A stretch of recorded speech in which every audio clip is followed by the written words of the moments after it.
ಪ್ರಸ್ತುತ ಉತ್ತರ ಕರ್ನಾಟಕದಲ್ಲಿ ನಮ್ಮ ರೈತ ಬಾಂಧವರು ಹಿಂಗಾರಿ ಬೆಳೆಗಳ ಬಿತ್ತನೆಗೆ ಸಿದ್ಧತೆಯಲ್ಲಿ ತೊಡಗಿದ್ದಾರೆ. ಜೋಳ, ಕಡಲೆ, ಗೋಧಿ, ಕುಸುಬೆ ಇವು ಹಿಂಗಾರಿಯ ಪ್ರಮುಖ ಬೆಳೆಗಳು. ಈ ಹಂತದಲ್ಲಿ ರೈತರು ತಮ್ಮ ಪ್ರದೇಶಕ್ಕೆ ಸೂಕ್ತವಾಗುವ ಬಿತ್ತನೆ ಬೀಜಗಳ ಆಯ್ಕೆ ಹಾಗೂ ಬೀಜೋಪಚಾರದ ಕಡೆಗೆ ಹೆಚ್ಚು ಗಮನ ಹರಿಸಬೇಕು ಎನ್ನುತ್ತಾರೆ ತಜ್ಞರು. ನಾವು ಬಿತ್ತನೆ ಮಾಡುವ ಪ್ರದೇಶದ ಮಣ್ಣು ಹಾಗೂ ಬಿತ್ತನೆ ಬೀಜಗಳಿಂದಲೂ ಆನಂತರ ಬೆಳೆಗಳಿಗೆ ರೋಗಗಳು ಹರಡುವ ಸಾಧ್ಯತೆ ಇರುತ್ತದೆ. ಆದ್ದರಿಂದ ನಾವು ಬಿತ್ತುವ ಎಲ್ಲ ಬೆಳೆಗಳಿಗೆ ಬೀಜೋಪಚಾರ ಮಾಡಿ ಬಿತ್ತನೆ ಮಾಡಿದರೆ ಆರಂಭಿಕ ಹಂತದಲ್ಲಿ ಬರುವ ಈ ರೋಗಗಳಿಂದ ಬೆಳೆಗಳನ್ನು ಕಾಪಾಡಿಕೊಳ್ಳಬಹುದು. ತಜ್ಞರ ಸಲಹೆಯಂತೆ ಜೈವಿಕ ಹಾಗೂ ರಾಸಾಯನಿಕಗಳಿಂದ ಬಿತ್ತನೆ ಬೀಜಗಳನ್ನು ಉಪಚರಿಸಿ ಬಿತ್ತಬೇಕಾಗುತ್ತದೆ.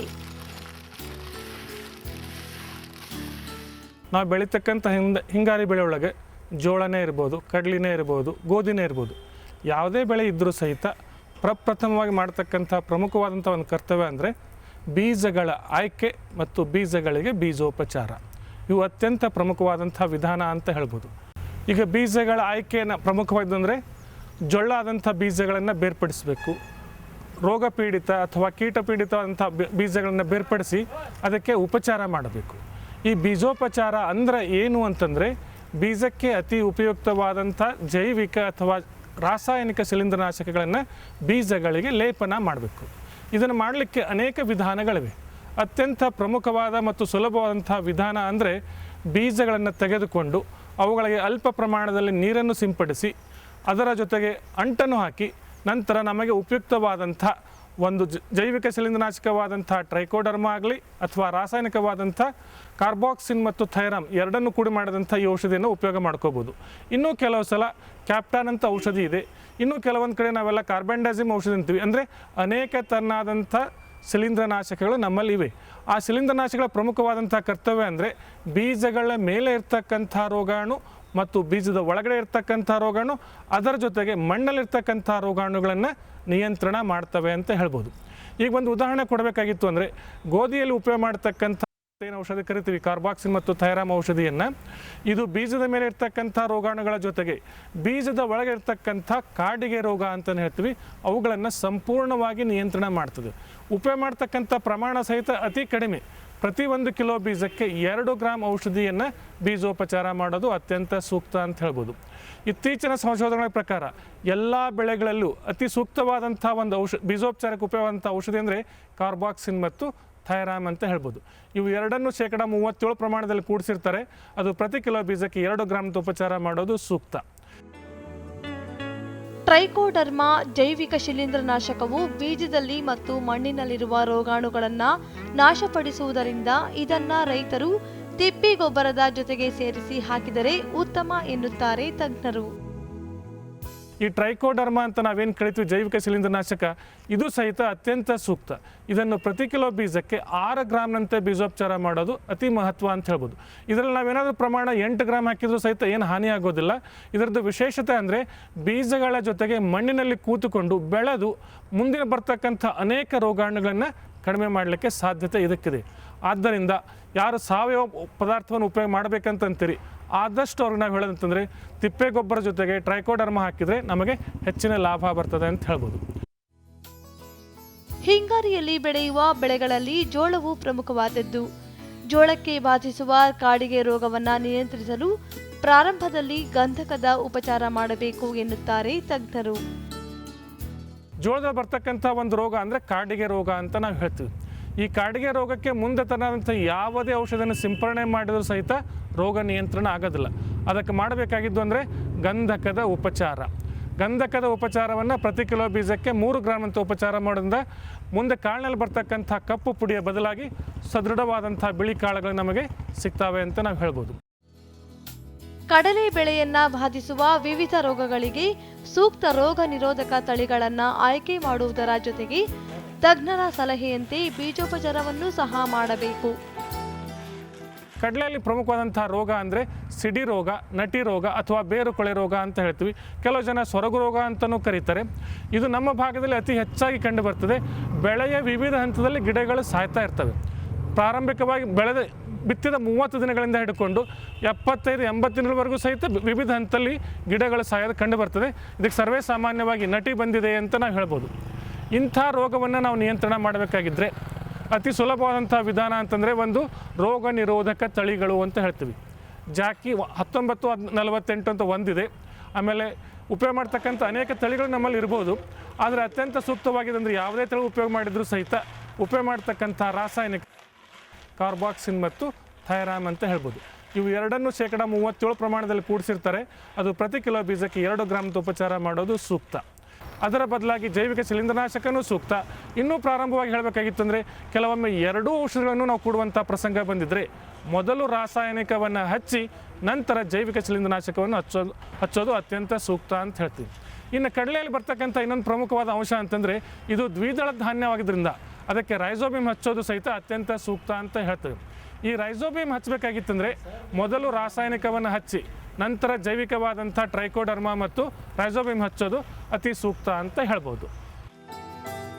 ಹೀಗೆ ತಜ್ಞರು ತಿಳಿಸಿದಂತೆ ವೈಜ್ಞಾನಿಕ ಕ್ರಮದಲ್ಲಿ ಬೀಜೋಪಚಾರ ಮಾಡಿ ಬಿತ್ತಿದರೆ ಆರಂಭಿಕ ಹಂತದಲ್ಲಿ ಬರುವ ರೋಗಗಳನ್ನು ನಿಯಂತ್ರಿಸಿ ಉತ್ಪಾದನಾ ವೆಚ್ಚ ತಗ್ಗಿಸಿಕೊಳ್ಳಬಹುದು. ಈಗ ಬೀಜೋಪಚಾರ ಯಾಕೆ ಮಾಡಬೇಕು ಅಂತ ಪ್ರಶ್ನೆ ಕೇಳಿದರೆ ಸ್ವಲ್ಪ ನಮ್ಮ ಜೀವನವನ್ನು ನೆನಪು ಮಾಡಿಕೊಳ್ಳೋಣ. ಪ್ರಾರಂಭಿಕ ಹಂತದಲ್ಲಿ ಹುಟ್ಟಿದಂಥ ಮಗುವಿಗೆ ಅನೇಕ ಚುಚ್ಚುಮದ್ದುಗಳನ್ನು ಕೊಡ್ತೀವಿ. ಕೊಡ್ತಕ್ಕಂಥ ಮುಖ್ಯ ಉದ್ದೇಶ ಅಂದರೆ ಮುಂದೆ ನಮ್ಮ ಮಗು ಸದೃಢವಾಗಿ ಬೆಳಿಬೇಕು, ಯಾವುದೇ ರೋಗ ರುಜಿನಗಳು ಬರಬಾರ್ದು ಅಂತ. ಅದೇ ತೆರನಾದಂಥ ವಿಶ್ವಾಸದಿಂದ ನಾವು ಮಾಡ್ತಕ್ಕಂಥ ಬೀಜೋಪಚಾರ ಈಗ ನಾವು ಮಾಡಿ ಬಿತ್ತಿದರೆ ಮುಂದೆ ಬರ್ತಕ್ಕಂಥ ಅನೇಕ ರೋಗಗಳನ್ನು ನಿಯಂತ್ರಣ ಮಾಡ್ಬೋದು. ಇದರಿಂದ ನಮಗೆ ಹೆಚ್ಚಿನ ಲಾಭ ಆಗ್ತದೆ. ಮಾಡ್ತಕ್ಕಂಥ ಖರ್ಚು ವೆಚ್ಚ ಸಹಿತ ಬಹಳ ಕಡಿಮೆ ಅಂತ ಹೇಳ್ಬೋದು. ನಾವೇನಾದರೂ ಕೇಳಿದರೆ 1 ಎಕರೆ ನಾವೇನಾದರೂ ಬೀಜೋಪಚಾರ ಮಾಡಿದರೆ ಅತಿ ಹೆಚ್ಚು ಅಂದರೆ 20-25 ರೂಪಾಯಿ. ಎಲ್ಲ ಕೆಲಸ ಕಾರ್ಯಗಳನ್ನು ಹಿಡ್ಕೊಂಡು ನಾವು ಮಾಡಿದ ಸಹಿತ 20-25 ರೂಪಾಯಿ ದಾಟೋದಿಲ್ಲ.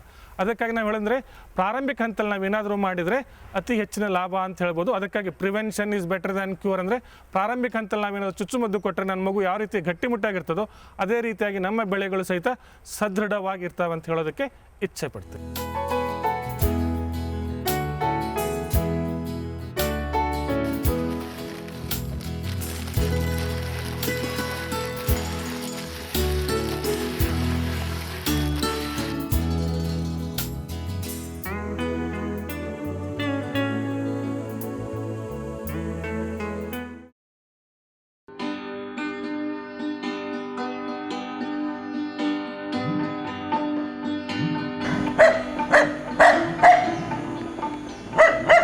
ನಾಯಿ ಮಾನವನ ನೆಚ್ಚಿನ ಸಾಕು ಪ್ರಾಣಿ. ಆದರೆ ನಾಯಿಯಲ್ಲಿ ರೇಬೀಸ್ ವೈರಾಣುವಿದ್ದು ಅದು ಮನುಷ್ಯರನ್ನು ಅಥವಾ ಪ್ರಾಣಿಗಳನ್ನು ಕಚ್ಚಿದಾಗ ಮಾರಣಾಂತಿಕವಾಗಿ ಪರಿಣಮಿಸುತ್ತದೆ. ರೇಬೀಸ್ ಬಾಧಿತ ವ್ಯಕ್ತಿಗೆ ಅಥವಾ ಪ್ರಾಣಿಗಳಿಗೆ ಅದರ ಲಕ್ಷಣಗಳು 3 ತಿಂಗಳ ನಂತರ ಕಂಡುಬರುತ್ತವೆ. ಕೆಲವೊಮ್ಮೆ ವರ್ಷದ ನಂತರವೂ ಕಂಡುಬರುವ ಸಾಧ್ಯತೆ ಇರುತ್ತದೆ. ಹಾಗಾಗಿ ನಾಯಿ ಕಚ್ಚಿದ ತಕ್ಷಣ ವೈದ್ಯಕೀಯ ನೆರವಿನ ಅಗತ್ಯವಿರುತ್ತದೆ. ರೇಬೀಸ್ ಅಂದರೆ ಹುಚ್ಚುನಾಯಿ ರೋಗ ಒಂದು ವೈರಾಣುವಿನಿಂದ ಹರಡುವಂಥ ಪ್ರಾಣಿಜನ್ಯ ರೋಗ ಆಗಿರ್ತದೆ. ಈ ಮಾರಣಾಂತಿಕ ರೋಗಕ್ಕೆ ಪ್ರತಿಶತ 100ರಷ್ಟು ಚಿಕಿತ್ಸೆ ಇರೋದಿಲ್ಲ.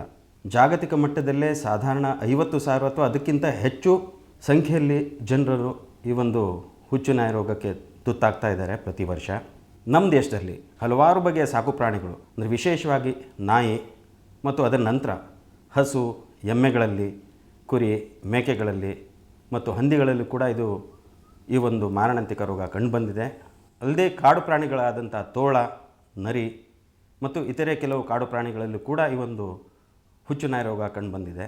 ಆದರೆ ಮುಖ್ಯವಾಗಿ ನಮ್ಮ ಮನುಷ್ಯರಿಗೆ ಈ ಒಂದು ಹುಚ್ಚುನಾಯಿ ರೋಗ ಬರುವಂಥದ್ದು ನಾಯಿಗಳ ಕಡಿತದಿಂದ. ಮುಖ್ಯವಾಗಿ ನಾಯಿಗಳು ಕಚ್ಚಿದ ನಂತರ ಆ ನಾಯಿಗಳ ಜೊಲ್ಲಿನಲ್ಲಿ ಈ ಒಂದು ವೈರಾಣುವಿನ ಸಂಖ್ಯೆ ಹೆಚ್ಚಿನ ಪ್ರಮಾಣದಲ್ಲಿರ್ತದೆ. ಒಂದು ಸಾರಿ ಈ ಒಂದು ಜೊಲ್ಲು ಯಾವೊಂದು ಭಾಗದಲ್ಲಿ ಕಚ್ಚುತ್ತೆ ಆ ಭಾಗದಲ್ಲಿ ಇರುವಂಥ ಮಾಂಸಖಂಡಗಳಲ್ಲಿ ಈ ಒಂದು ವೈರಾಣು ಹೋಗಿ ಸೇರಿಕೊಳ್ಳುತ್ತೆ. ಅಲ್ಲಿ ಮಾಂಸಖಂಡ ಮತ್ತು ನಿಮ್ಮ ನರಕೋಶಗಳ ಮಧ್ಯದಲ್ಲಿರುವಂಥ ಒಂದು ಭಾಗದಲ್ಲಿ ಕೆಲವು ಕಾಲ ಈ ಒಂದು ವೈರಾಣು, ರೇಬೀಸ್ ವೈರಾಣು ಅಂತ ನಾವೇನು ಹೇಳ್ತೇವೆ, ಅದು ಕೆಲವು ಕಾಲ ವೃದ್ಧಿ ಆಗುತ್ತೆ, ಸ್ವಲ್ಪ ಪ್ರಮಾಣದಲ್ಲಿ ವೃದ್ಧಿ ಆಗುತ್ತೆ. ವೃದ್ಧಿ ಆದ ನಂತರ ನರಕೋಶಗಳನ್ನು ಸೇರುತ್ತೆ ಮತ್ತು ಕ್ರಮೇಣವಾಗಿ ನರಕೋಶಗಳ ಮೂಲಕ ಮೆದುಳಿಗೆ ಹೋಗಿ ಸೇರಿಕೊಂಡು ಮೆದುಳಿನಿಂದ ಈ ಒಂದು ವೈರಾಣು ಜೊಲ್ಲುವಿನ ಮುಖಾಂತರ ಮತ್ತು ಅದೇ ನಾಯಿ ಅಥವಾ ಅದೇ ಪ್ರಾಣಿ ಇನ್ನೊಂದು ಪ್ರಾಣಿಗೆ ಅಥವಾ ಮನುಷ್ಯರಿಗೆ ಏನಾದರೂ ಕಚ್ಚಿದಂಥ ಸಂದರ್ಭದಲ್ಲಿ ಈ ವೈರಾಣು ಇನ್ನೊಬ್ಬರಿಗೆ ಹರಡುತ್ತೆ. ಒಂದು ಪ್ರಾಣಿ ಅಥವಾ ಒಂದು ಮನುಷ್ಯ ಈ ಒಂದು ಹುಚ್ಚುನಾಯಿ ರೋಗದಿಂದ ಬಳಲ್ತಾ ಇರುವಂಥ ಒಂದು ನಾಯಿ ಅಥವಾ ಪ್ರಾಣಿಯಿಂದ ಕಚ್ಚಿಸ್ಕೊಂಡ ನಂತರ ಅವರಲ್ಲಿ ಈ ಒಂದು ರೋಗದ ಲಕ್ಷಣಗಳು ಕಂಡುಬರಬೇಕಿದ್ರೆ ಸಾಧಾರಣ ಒಂದು 3 ವಾರದಿಂದ 3 ತಿಂಗಳ ಒಂದು ಅವಧಿ ಬೇಕಾಗ್ತದೆ. ಆದರೆ ವಿಶೇಷವಾಗಿ ಕೆಲವು ಎಕ್ಸೆಪ್ಷನಲ್ ಕೇಸಸಲ್ಲಿ ಕೆಲವು ವರ್ಷಗಳ ನಂತರ ಕೂಡ ಈ ಒಂದು ರೋಗ ಲಕ್ಷಣಗಳು ಕಂಡುಬರುವಂಥದ್ದೆಲ್ಲ. ಹುಚ್ಚುನಾಯಿ ರೋಗದಿಂದ ಬಳಲುವ ಮನುಷ್ಯರಿಗೆ ಅಥವಾ ಪ್ರಾಣಿಗಳಿಗೆ ಆಹಾರ ಸೇವನೆ ಮಾಡಲು ತೊಂದರೆ, ನೀರು ಮತ್ತು ಜೋರಾದ ಗಾಳಿಯಿಂದ ಭಯ, ತೀಕ್ಷ್ಣವಾದ ಬೆಳಕಿನಿಂದ ಭಯ ಮುಂತಾದ ಲಕ್ಷಣಗಳು ಕಂಡುಬರುತ್ತವೆ. ಅಂತಿಮವಾಗಿ ಮರಣ ಹೊಂದುತ್ತಾರೆ. ತಮಗೆಲ್ರಿಗೂ ಗೊತ್ತಿರೋ ಹಾಗೆ ಮುಖ್ಯವಾಗಿ ನಾಯಿಗಳಲ್ಲಿ ಅವುಗಳ ಒಂದು ನಡವಳಿಕೆಯಲ್ಲಿ ತುಂಬ ವ್ಯತ್ಯಾಸ ಕಂಡುಬರುತ್ತೆ. ಅಂದರೆ ಬಿಹೇವಿಯರಲ್ ಚೇಂಜಸ್. ಈ ರೀತಿ ಬಿಹೇವಿಯರಲ್ ಚೇಂಜಸ್ ನಮಗೆ ಪ್ರಾಣಿಗಳಲ್ಲೂ ಕಂಡುಬರ್ಬೋದು ಅಥವಾ ಮನುಷ್ಯರಲ್ಲೂ ಕೂಡ ಕಂಡುಬರ್ಬೋದು. ಮತ್ತು ಕೆಲವು ಸಾರಿ ಇಂಥ ನಾಯಿಗಳು ಮಂಕಾಗಿ ಒಂದು ಮೂಲೆಯಲ್ಲಿ ಕೂತ್ಕೊಂಡಿರ್ತವೆ, ಆಹಾರ ಸೇವನೆ ಮಾಡ್ತಾ ಇರೋದಿಲ್ಲ ಮತ್ತು ಮುಖ್ಯವಾಗಿ ಹೆಚ್ಚಿನ ಪ್ರಮಾಣದಲ್ಲಿ ಜೊಲ್ಲೆಲ್ಲ ಸೇರಿಸ್ತಾ ಇರ್ತವೆ. ತುಂಬ ನಾಯಿಗಳು, ರೋಗಗ್ರಸ್ತ ನಾಯಿಗಳು ಜೊಲ್ಲು ಸುರಿಸ್ತಾ ಇರ್ತವೆ ಮತ್ತು ದವಡೆ ಕೂಡ ಅದಕ್ಕೆ ಮುಚ್ಚಲಿಕ್ಕೆ ಆಗೋದಿಲ್ಲ. ಕೆಲವು ಸರಿ ಪ್ಯಾರಾಲಿಟಿಕ್ ಫಾರ್ಮ್ ಆಫ್ ರೇಬೀಸ್ ಅಂತ ಹೇಳ್ತವೆ. ಇಂಥ ಇದರಲ್ಲಿ ಅದಕ್ಕೆ ದವಡೆಲ್ಲ ಮುಚ್ಚಲಿಕ್ಕೆಲ್ಲ ಆಗದೇ ಇರುವಂಥ ಒಂದು ಸಂದರ್ಭ ಎಲ್ಲ ಇರುತ್ತೆ. ಇದೆಲ್ಲ ಆದ ನಂತರ ಕೊನೆಯದಾಗಿ ಆ ನಾಯಿ ಅಥವಾ ಒಂದು ಪ್ರಾಣಿ ಅದು ಸಾವನ್ನು ಅಪ್ಪುತ್ತೆ. ನಾಯಿ ಕಚ್ಚಿದ ತಕ್ಷಣ ಪ್ರಥಮ ಚಿಕಿತ್ಸೆಯಾಗಿ ಸ್ವಚ್ಛ ನೀರಿನಿಂದ ಗಾಯವನ್ನು ಸಾಬೂನಿನಿಂದ ತೊಳೆದು ಸ್ಪಿರಿಟ್ ಲೇಪಿಸುವುದು ಉತ್ತಮ. ನಂತರ 24 ಗಂಟೆಯೊಳಗೆ ಆದಷ್ಟು ಬೇಗ ವೈದ್ಯರನ್ನು ಸಂಪರ್ಕಿಸಿ ಲಸಿಕೆ ಪಡೆಯಬೇಕು. ಮೊಟ್ಟ ಮೊದಲು ಯಾವ ಒಂದು ನಾಯಿ ಬಂದುಬಿಟ್ಟು ಕಚ್ಚಿದೆ ಆ ಸಂದರ್ಭದಲ್ಲಿ ಆ ನಾಯಿಯನ್ನು ಹಿಡಿದು ನಾವು ಕಟ್ ಹಾಕಲಿಕ್ಕೆ ಒಂದು ವ್ಯವಸ್ಥೆ ಇದ್ದರೆ ಅದನ್ನು ಮೊದಲು ಮಾಡಬೇಕು. ತದನಂತರ ಪ್ರಥಮ ಚಿಕಿತ್ಸೆಯನ್ನು ಪ್ರಥಮವಾಗಿ ನೀಡಬೇಕು. ಅಂದರೆ ತಾವು ವೈದ್ಯರಿಗಂತೂ ತದನಂತರ ಸಂಪರ್ಕ ಮಾಡಲೇಬೇಕಾಗತ್ತೆ. ಬಟ್ ಅದಕ್ಕೂ ಮುಂಚಿತವಾಗಿ ಯಾವ ಒಬ್ಬರ ಮನುಷ್ಯರಿಗೆ ಇದೊಂದು ನಾಯಿ ಕಚ್ಚಿದೆ ಆ ಮನುಷ್ಯರಿಗೆ ಅವರಿಗೆ ಒಂದು ಕಡೆ ಕುಣಿಸಿ ಸಮಾಧಾನವಾಗಿ ಅವರಿಗೆ ಮಾತಾಡಿಸಿ ಅದರ ನಂತರ ಒಂದು 15 ನಿಮಿಷ ಕಂಟಿನ್ಯೂಸ್ ಆಗಿ ಹರಿತಾ ಇರುವಂಥ ನೀರಿನಿಂದ ಆ ಒಂದು ಗಾಯವನ್ನು ಸ್ವಚ್ಛಗೊಳಿಸಬೇಕಾಗತ್ತೆ. ಅದ ನಂತರ ಅದೇ ಭಾಗದಲ್ಲಿ ಸಾಬೂನು ಅಥವಾ ನಿಮ್ಮ ಡಿಟರ್ಜೆಂಟಿಂದನೂ ಕೂಡ ಆ ಒಂದು ಕಚ್ಚಿಸ್ಕೊಂಡಿರುವಂಥ ಭಾಗದಲ್ಲಿ ಕೂಡ ಸ್ವಚ್ಛತೆಯನ್ನು ಮಾಡಬೇಕಾಗತ್ತೆ. ಅದ ನಂತರ ನಿಮ್ಮ 70% ಆಲ್ಕೋಹಾಲ್ ಸ್ಪಿರಿಟ್ ಅಂತ ಹೇಳ್ತೇವೆ, ಅದನ್ನು ಕೂಡ ನೀವು ಅಲ್ಲಿ ಲೇಪನ ಮಾಡ್ಬೋದು. ಅನಿವಾರ್ಯವಾದಂಥ ಕೆಲವು ಸಂದರ್ಭದಲ್ಲಿ ಇದು ಯಾವುದು ತಮಗೇನೋ ಈ ನಂಜುನಾಶಕ ಔಷಧಿಗಳು ಯಾವುದಾದ್ರು ಸಿಗಲಿಲ್ಲ ಅಂತ ಇದ್ದಂಥ ಸಂದರ್ಭದಲ್ಲಿ ಎಲ್ಲಾದರೂ ಇದು 40% ಅಂತ 40%ಕ್ಕಿಂತ ಹೆಚ್ಚಿನ ಪ್ರಮಾಣದಲ್ಲಿ ಆಲ್ಕೋಹಾಲ್ ಇರುವಂತಹದ್ದು ಬೆವರೇಜಸನ್ನು ಅಲ್ಲೂ ಕೂಡ ಲೇಪನ ಮಾಡ್ಬೋದು. ಅದು ಆದ ನಂತರ ಆದಷ್ಟು ಬೇಗ ಅಂದರೆ 24 ಗಂಟೆಗಳ ಒಳಗಡೆಗೆ ಅವರು ವೈದ್ಯರಿಗೆ ಸಂಪರ್ಕಿಸಬೇಕು ಮತ್ತು ವೈದ್ಯರು ಅದಕ್ಕೆ ಸೂಕ್ತವಾದಂಥ ಒಂದು ಲಸಿಕೆಯನ್ನು ಕೂಡ ನೀಡ್ತಾರೆ. ಈ ಲಸಿಕೆಯನ್ನು ಆದಷ್ಟು ಬೇಗ ಕೊಟ್ಟಷ್ಟು ಒಳ್ಳೆಯದು. ಮನೆಯಲ್ಲಿ ನಾವು ಯಾವುದೇ ರೀತಿ ಒಂದು ನಾಯಿನ ಸಾಕಿದ್ದಾಗ ಕೆಲವರು ತುಂಬ ಹೆಚ್ಚಿನ ಪ್ರಮಾಣದಲ್ಲಿ ಅದಕ್ಕೆ ಮುದ್ದು ಮಾಡ್ತಾ ಇರ್ತಾರೆ, ಮುತ್ತು ಕೂಡ ಕೊಡ್ತಾರೆ ಕೆಲವರು. ಆ ಜೊಲ್ಲಿನ ಮುಖಾಂತರ ನೆಕ್ಕಿರುವಂಥ ಭಾಗದಲ್ಲಿ ಈ ಒಂದು ವೈರಾಣು ಸೇರಿಕೊಳ್ಬೋದು. ಅಲ್ಲಿಂದ ಮತ್ತು ಯಾರು ಒಂದು ನೆಕ್ಸ್ಕೊಳ್ತಾರೆ ಅಂತ ನಾಯಿಗಳಿಂದ ಅವರಿಗೂ ಕೂಡ ಈ ಒಂದು ರೋಗ ಕೂಡ ತಗುಲುವಂಥ ಸಾಧ್ಯತೆ ಕೂಡ ಇದ್ದೇ ಇರುತ್ತೆ. ಅಷ್ಟೇ ಅಲ್ಲ, ಕೆಲವರು ಒಂದೇ ತಟ್ಟೆಯಲ್ಲಿ ಆಹಾರ ಹಾಕ್ಕೊಂಡು ಆ ಸಾಕು ಪ್ರಾಣಿಗಳ ಜೊತೆಗೆ ಮುಖ್ಯವಾಗಿ ನಾಯಿಗಳ ಜೊತೆ ಅದನ್ನು ಶೇರ್ ಮಾಡಿಕೊಂಡು ಕೂಡ ಆಹಾರ ಸೇವನೆಯನ್ನು ಕೂಡ ಮಾಡ್ತಾ ಇರ್ತಾರೆ. ಇಂಥ ಕೆಲವು ಪ್ರಕ್ರಿಯೆಗಳನ್ನೆಲ್ಲ ನಮ್ಮ ಸಾರ್ವಜನಿಕರು, ವಿಶೇಷವಾಗಿ ಜಾನುವಾರು ಪಾಲಕರು ಅಥವಾ ಮುದ್ದು ಪ್ರಾಣಿಗಳ ಪಾಲಕರು ಮಾಡಬಾರ್ದಂತ ನಾನು ಈ ಮೂಲಕ ಕೇಳ್ಕೊಳ್ತೇನೆ.